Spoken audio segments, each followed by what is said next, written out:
so the discussion, it's split into two parts. So one part just on the need to ramp up defense spending, and the other part on specifically on language about the Ukraine war and support for Ukraine. And Hungary is very happy with the defense part. That's been approved and agreed by all 27 member states relatively recently, just a few minutes ago. But it's the language on Ukraine that Hungary is concerned about, and that particular part of the conclusions, it doesn't seem to be that Hungary is going to ultimately go along with it. Leaders of the EU's 27 countries are continuing their emergency summit in Brussels to thrash out a new defence plan.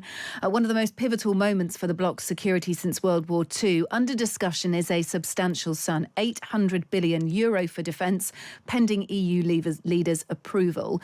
The Ukrainian President Volodymyr Zelensky thanked European leaders and stressed his country wanted peace, but not at the cost of giving up Ukraine. Let's find out all the latest, shall we then, with Thomas Moller Nielson, who is a reporter at the European news site Euracity. Good evening to you. Good evening. Let's just talk to you about some of the main lines that we've been hearing from Brussels and actually whether this is still going on. I don't know how lengthy discussions are, Thomas, but there is an awful lot for these leaders to work through. So the latest that I've heard is that the discussions on defense spending has been concluded. That's the first part of their discussions. But the second part on Ukraine is ongoing. There's some debate right now about whether they're going to have dinner and discuss the topic of Ukraine over dinner.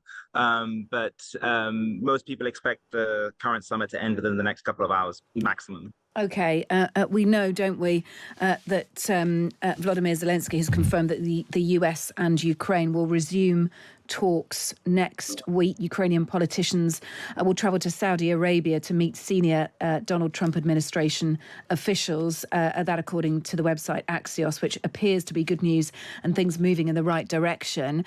Back to Europe, though, tell us more about what leaders have been saying, because alongside this huge defence fund, we've also been getting kind of a more personal perspective, I suppose, from each country in terms of how they are stepping up their commitment to defence.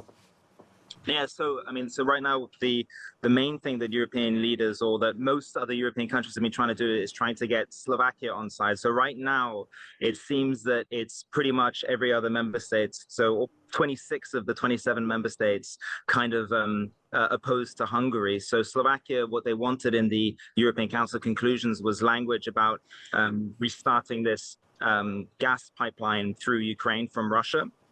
That's a key concern. It was described to me by someone familiar with the matter as a potential veto, so that Slovakia would veto the council conclusions if that wasn't included. But that's in, which means that Slovakia is now happy to approve both the language on defense and also the language on Ukraine. Other member states, so Spain, for instance, which is very far from Russia, they wanted language about how Europe should have a sort of 360 view on security, so not focusing exclusively on Russia, but focusing on other potential threats. The Dutch, who are historically a very frugal member state, they wanted some language about the importance of debt sustainability to make sure that budget spending doesn't get out of hand. But they've all been included in the conclusions. So really right now what's happening is it's really all member states, the current EU leaders are one would imagine arguing with Viktor Orban over the language about Ukraine and how that's going to be fit into the ultimate draft conclusions. It looks like what's going to happen is the 26 of the 27 member states are going to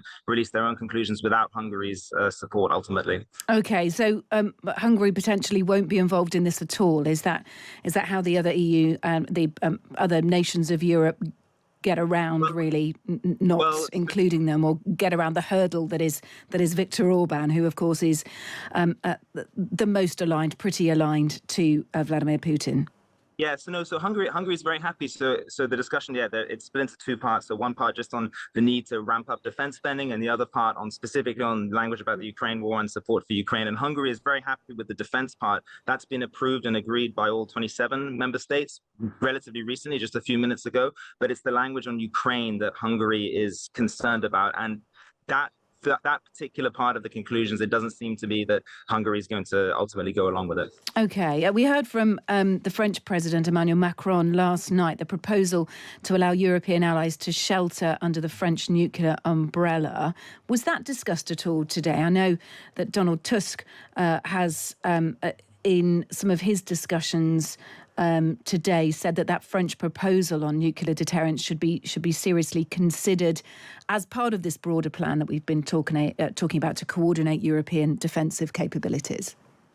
As far as I know, that particular issue hasn't been discussed yet, but it is something that I'm sure journalists are going to be asking Emmanuel Macron about later tonight. In fact, one of our journalists is going to the press conference and is going to ask him a question precisely on that issue.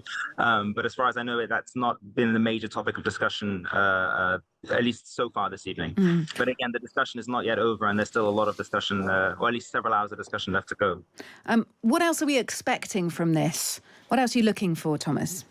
Well, I think the main thing that's really the most important thing really from this evening is that what EU leaders really want is a display of unity. And so what they really want is they want Hungary to sign up to the conclusions specifically on Ukraine. And I think the main upshot from this, if Hungary, and it looks like it's not going to, if Hungary doesn't sign up to these conclusions, and you don't have a unified statement from all the member states, is it's going to show that Europe is politically divided. And that's something that, most EU leaders, apart from Hungary, really have strongly emphasized. So really, I think it'll be a political defeat, one could say, if Hungary doesn't get aboard. Having said that, there have been seismic changes in the European political landscape over the last, just over the last week. The Commission has proposed massive increases in defense spending. Germany has completely changed.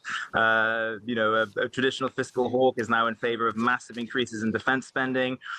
Germany yesterday proposed revamping the European fiscal rules, which are very stringent, ironically, because of Germany. So there have been major changes, and you could argue that Europe really is stepping up to the plate. But I think the issue tonight really will be, if Hungary doesn't go along and with the other member states, is it will show that Europe isn't fully divided, and so it'll be ultimately a political defeat, you could say. What time's the press conference? Do you know, Thomas? Potentially around 10 or around that, but it depends whether they're going to continue the discussion on Ukraine over dinner. Yeah, that's 10 o'clock Brussels time. Okay, look, really interesting. Thanks for being with us. Appreciate the update. Thomas Moller Nielson there, who's a reporter at the European news site at Euracity based in Brussels.